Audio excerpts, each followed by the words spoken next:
আপনাকে স্বাগতম। আলো নিভিয়ে হেডফোন কানে দিন, কারণ এখন শুরু হতে যাচ্ছে এমন এক ভয়ঙ্কর গল্প যা হয়তো আজ রাতের ঘুম কেড়ে নেবে আপনার। তাহলে বন্ধুরা, শুরু করা যাক। রাত তখন প্রায় 2:45। ঢাকা শহর থেকে একটু দূরে নির্জন এক আঞ্চলিক শহর। চারপাশে ঘন কুয়াশা, রাস্তার দুপাশে বিশাল গাছ, মাঝে মাঝে ঝিঝি পোকার শব্দ, আর দূরে কোথাও কুকুরের ডাক। সেই রাতে অ্যাম্বুলেন্স চালাচ্ছিলেন রহমান। প্রায় 12 বছর ধরে সে অ্যাম্বুলেন্স চালায়। রাতের অন্ধকার, হাসপাতালে করিডোরের লাশ, রোগীর কান্না, এসব তার কাছে নতুন কিছু নয়। কিন্তু সেদিনের রাতটা ছিল অন্যরকম। তার অ্যাম্বুলেন্সের পেছনে কোনো রুগী ছিল না। হাসপাতাল থেকে ফোন এসেছিল, একজন রুগীকে পাশের গ্রামের একটি পুরনো বাড়ি থেকে নিয়ে আসতে হবে। রহমান ফোনে শুধু ঠিকানাটা পেয়েছিল, শিমুলতলা পুরনো বাড়ি। ঠিকানা শুনেই তার বুকের ভেতর কেমন যেন ধক করে উঠল, কারণ শিমুলতলা গ্রামের ওই বাড়ি সম্পর্কে সে আগে থেকেই কিছুই কথা শুনেছিল। লোকজন বলতো বাড়িটা বহু বছর ধরে পরিত্যক্ত। আর সবচেয়ে অদ্ভুত ব্যাপার হলো, রাতের বেলা নাকি ওই বাড়ির সামনে মাঝে মধ্যে একটি অ্যাম্বুলেন্স দাঁড়িয়ে থাকতে দেখা যায়। রহমান এসব বিশ্বাস করতো না। সে নিজেকেই বলল, ভূতের গল্প শুনে ভয় পেলে তো আর অ্যাম্বুলেন্স চালানো যাবে না। কিছুক্ষণ পর সে নির্জন রাস্তার সেই অংশে পৌঁছালো। হঠাৎ তার অ্যাম্বুলেন্সের জিপিএস নিজে থেকেই বন্ধ হয়ে গেল। রহমান অবাক হয়ে মোবাইলটা দেখলো, এখানে আবার নেটওয়ার্ক নেই। ঠিক তখনই টিং টিং, মোবাইলের পেছনের দরজার ভেতর থেকে যেন ধাতব দরজা আঙ্গুল দিয়ে টোকা দিল। রহমান গাড়ি থামিয়ে পেছনের আয়নায় তাকালো। কেউ নেই। সে কয়েক সেকেন্ড পর চুপ করে রইল। আবার শব্দ হলো, এবার 3বার। রহমানের গলা শুকিয়ে গেল। সে ধীরে ধীরে গাড়ি থেকে নামলো। পেছনের দরজা খুলে দেখলো ভেতরের সম্পূর্ণ খালি। কোনো রুগী নেই, কোনো ব্যাগ নেই, কিছুই নেই। সে দরজা বন্ধ করে আবার গাড়িতে উঠল। ঠিক তখনই তার ফোনে বেজে উঠল অচেনা নাম্বার।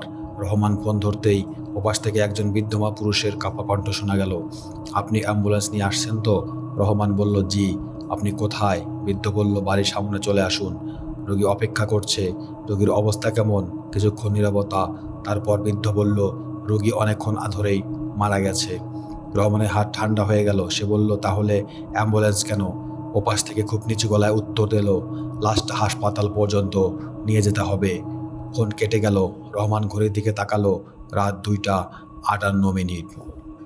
তার সামনে রাস্তার বাঁকে একটি পুরনো লোহার গেট দেখা গেল। গেটের ওপরে লেখা শিমুলতলা বাড়ি। রহমান গাড়ি নিয়ে ভেতরে ঢুকলো। বাড়িটি দেখে তার বুকের ভেতর অজানা একটা ভয় ঢুকে গেল। পুরনো দোতলা বাড়ি, জানালাগুলো কালো, কোনো আলো নেই। কিন্তু বাড়ির বারান্দায় একজন মানুষ দাঁড়িয়েছিল, সাদা পাঞ্জাবি পরা একজন বৃদ্ধ। বৃদ্ধ হাত তুলে ইশারা করলো। রহমান গাড়ি থামালো। বৃদ্ধ কাছে এসে বলল, দেরি হয়ে গেছে। রহমান বলল, রুগী কোথায়? বৃদ্ধ ধীরে ধীরে পৌঁছালেন। পেছনের অন্ধকারের দিকে তাকালো, তারপর থামলেন ওখানে। রহমান টর্চ চালিয়ে বাড়িতে ভেতরে ঢুকলো, কিন্তু সে তখনও জানতো না সেই রাতের যাত্রা শেষ হওয়ার কথা ছিল না, বরং সেই রাতেই শুরু হতে যাচ্ছিল তার জীবনের সবচেয়ে ভয়ঙ্কর যাত্রা। বাড়ির ভেতরে ঢুকতেই রহমানের নাকে একটা অদ্ভুত গন্ধ এলো। পুরনো কাঠ, স্যাঁতস্যাঁতে দেয়াল আর ধূপের গন্ধের সঙ্গে যেন মিশে গেছে পচা ফুলের গন্ধ। বৃদ্ধ সামনে হাঁটছিল, রহমান পিছনে। হঠাৎ বৃদ্ধ একটি ঘরের সামনে দাঁড়ালো। রুগী এখানে। দরজা খুলতেই রহমান দেখলো একজন লোক বিছানায় শুয়ে আছে, সাদা চাদর দিয়ে পুরো শরীর ঢাকা।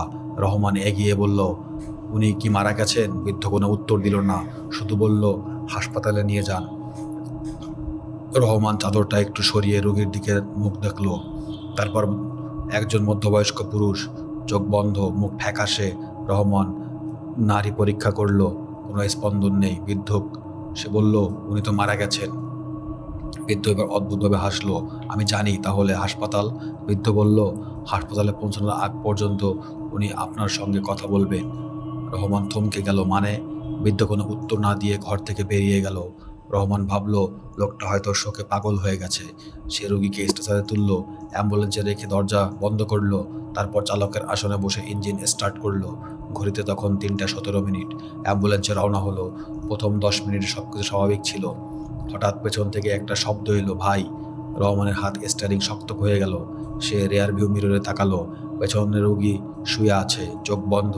রহমান জিজ্ঞাসা করলো, মনে হয়েছে? কিছুক্ষণ পর আবার, ভাই। এবার স্পষ্ট। রহমান গাড়ি থামালো। পেছনে দরজা খুলে ভেতরে তাকালো। লোকটি একইভাবে শুয়ে আছে, চোখ বন্ধ। রহমান বলল, আপনি কি কথা বলবেন? কোনো উত্তর নেই। সে আবার দরজা বন্ধ করে গাড়িতে উঠল। গাড়ি চলতে শুরু করলো। মাত্র 1 মিনিট পর, আমাকে হাসপাতাল নিয়ে যাবেন না? রহমানের বুকের ভেতর যেন বরফ ঢেলে দিয়ে গেল। সে পেছনে তাকালো। লোকটির চোখ এবার খোলা, কিন্তু সেই চোখ স্বাভাবিক ছিল না। চোখের মনি যেন পুরো কালো। রহমান কাঁপা গলায় বলল, আপনি বেঁচে আছেন? লোকটি মৃদু হাসলো। আমি অনেক আগেই মারা গেছি। তাহলে কথা বলছেন কিভাবে? লোকটি কোনো উত্তর দিল না, শুধু বলল, অ্যাম্বুলেন্সটা থামান। রহমান গাড়ি থামালো না। সে দ্রুত হাসপাতালের দিকে যেতে লাগলো। হঠাৎ সামনে রাস্তার মাঝখানে একজন মহিলা দাঁড়িয়ে আছে, সাদা শাড়ি, মাথা নিচু। রহমান হর্ন দিল। মহিলা নড়ল না। রহমান ব্রেক করলো। অ্যাম্বুলেন্স থেকে নেমে সে আবার হর্ন দিল। মহিলা ধীরে ধীরে তার মাথা তুলল।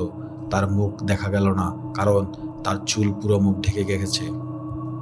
রহমান ভয়ে গাড়ির দরজা লক করে দিল। পেছন থেকে মৃত রোগীর ফিসফিস করে বলল, ওকে গাড়িতে উঠতে দেবেন না। রহমান চিৎকার করে বলল, কেন? লোকটি বলল, কারণ ও আমাদের সঙ্গে গেলে আর কেউ বেঁচে থাকবে না। ঠিক তখন ওই মহিলা অ্যাম্বুলেন্সের জানালার পাশে এসে দাঁড়ালো। তারপর ধীরে ধীরে মাথা ঘুরিয়ে জানালার ভেতর তাকালো।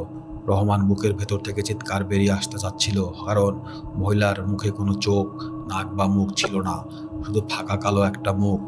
আর তারপর সে জানলায় 3বার টোকা দিল। অ্যাম্বুলেন্সের ইঞ্জিন নিজে থেকেই বন্ধ হয়ে গেল।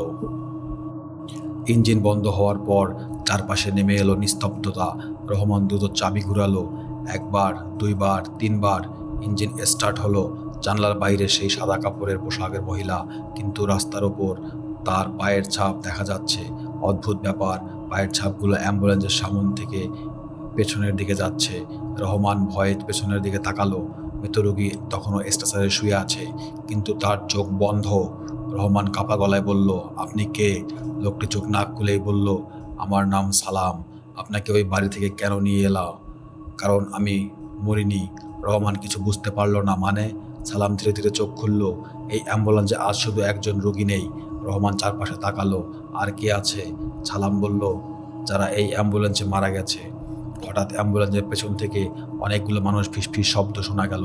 কেউ কাঁদছে, কেউ দোয়া পড়ছে, কেউ সাহায্যের জন্য ডাকছে। রহমানের শরীর অবশ হয়ে গেল। সে পেছনের দরজা খুলতে গেল। সালাম চিৎকার করে বলল, খুলবেন না। রহমান হাত ছড়িয়ে দিল। কেন? সালাম বলল, দরজা খুললে ওরা বেরিয়ে আসবে। ঠিক তখনই পেছনে দরজার প্রচণ্ড আঘাত, তারপর আবার আরেকবার, তারপর একসঙ্গে অনেকগুলো হাত যেন দরজার ভেতর থেকে ধাক্কা দিতে লাগলো। রহমান কানে হাত দিয়ে বসে পড়ল। সালাম বলল, গাড়ি চালু করুন। কিভাবে? চাবি ঘোরান। রহমান আবার চাবি ঘোরালো।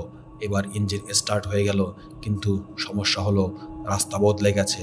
যে রাস্তা দিয়ে সে এসেছিল সেখানে এখন কোনো পাকা রাস্তা নেই। সামনে শুধু ঘন কুয়াশা। অ্যাম্বুলেন্স নিজে থেকেই সামনে এগোতে শুরু করলো।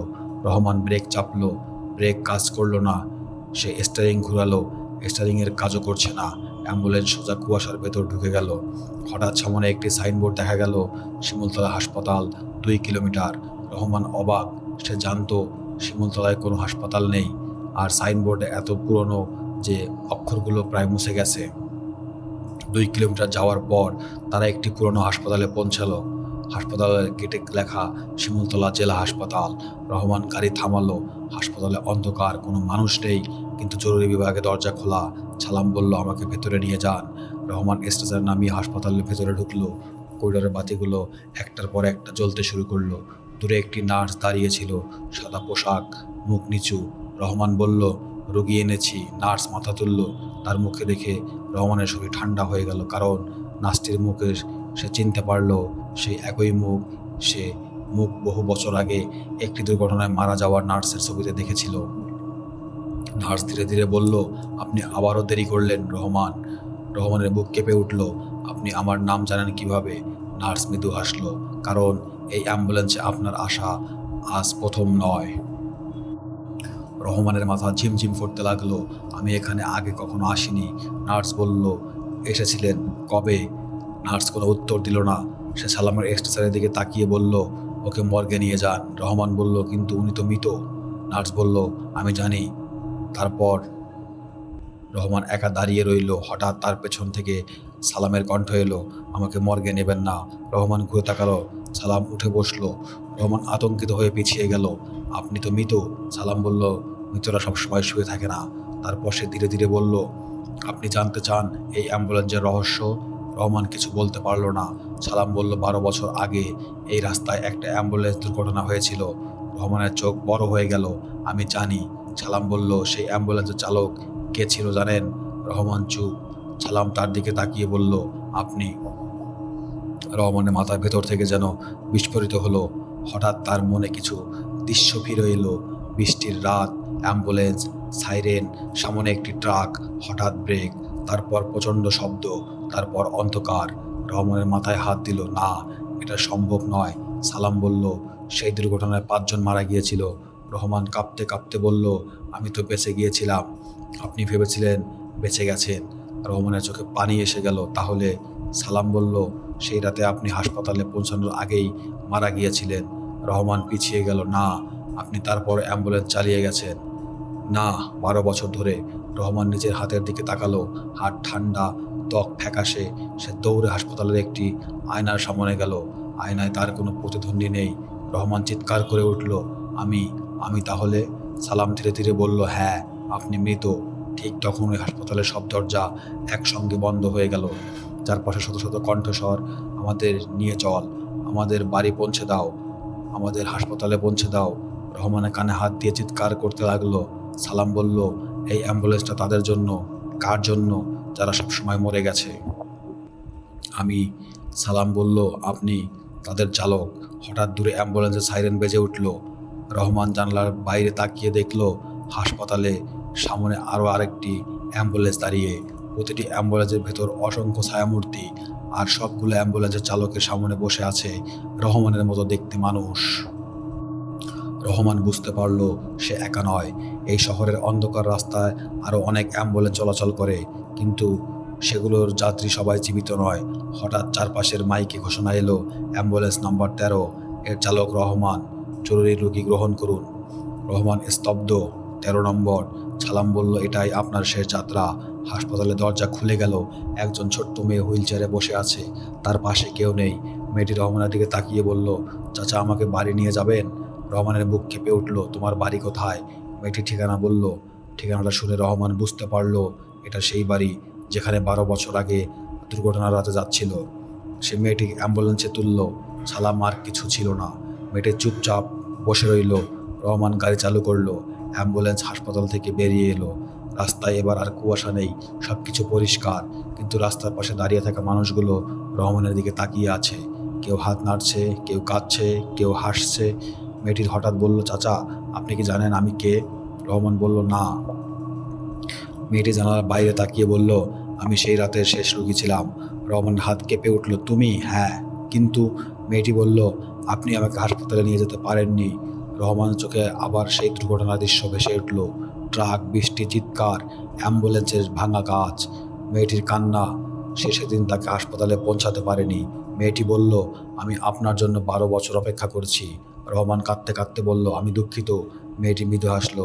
আজ আমাকে বাড়ি পৌঁছে দিন। অ্যাম্বুলেন্সটা একটা পুরনো বাড়ির সামনে থামলো। মেয়েটা দরজা খুলে নামলো। রহমানও নামতে যাচ্ছিল।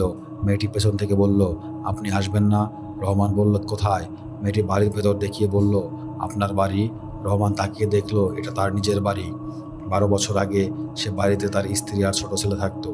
বাড়ির দরজায় তার স্ত্রী দাঁড়িয়ে আছে, চোখে পানি, পাশে তার ছোট ছেলে। রহমানকে বুকে ভেঙে গেল। সে ধীরে ধীরে দরজার দিকে এগিয়ে গেল, কিন্তু ঠিক তখনই পেছন থেকে অ্যাম্বুলেন্সের সাইরেন বেজে উঠল। রহমান ঘুরে তাকালো। অ্যাম্বুলেন্সের দরজা থেকে খুলে গেল। ভেতর থেকে অসংখ্য মৃত মানুষের হাত বেরিয়ে এসেছে। সবাই একসঙ্গে বলছে, এখনো শেষ হয়নি। রহমান বুঝতে পারল মেয়েটি তাকে মুক্তি দিতে আসেনি, সে তাকে নিয়ে যেতে এসেছে। রহমান আবার অ্যাম্বুলেন্সে উঠল। দরজা নিজে থেকেই বন্ধ হয়ে গেল। তারপর ইঞ্জিন চালু হলো। সাইরেন বেজে উঠল। মেয়েটি এবার চালকের পাশের সিটে বসে আছে। রহমান বলল, আমাকে কোথায় নিয়ে যাচ্ছ? মেয়েটি বলল, যেখানে আপনার যাওয়ার কথা ছিল। অ্যাম্বুলেন্স দ্রুত অন্ধকারের রাস্তা দিয়ে ছুটতে লাগলো। হঠাৎ রাস্তার সামনে সেই পুরনো ট্রাক দেখা গেল। একই ট্রাক, একই রাস্তা, একই বৃষ্টির রাত। রহমান বুঝতে পারল সে আবার সেই দুর্ঘটনার মুহূর্তে ফিরে এসেছে। সে ব্রেক চাপলো, কিন্তু এবার ব্রেক কাজ করলো। অ্যাম্বুলেন্স থেমে গেল। ট্রাকটি ধীরে ধীরে তার পাশে দিয়ে চলে গেল। রহমান অবাক হয়ে মেয়েটির দিকে তাকালো। মেয়েটি বলল, আজ দুর্ঘটনা হবে না। কেন? কারণ আজ আপনার কাজ শেষ। অ্যাম্বুলেন্সের পেছনে দরজা খুলে গেল। সেখানে দাঁড়িয়ে আছে সেই বৃদ্ধ, শিমুলতলা বাড়ির বৃদ্ধ, তার পাশে সালাম। তাদের পেছনে অসংখ্য মানুষ। বৃদ্ধ বলল, 12 বছর ধরে আপনি আমাদের নিয়ে যাচ্ছেন। রহমান বলল, কোথায়? বৃদ্ধ বলল, যেখানে জীবিতরা যেতে পারে না।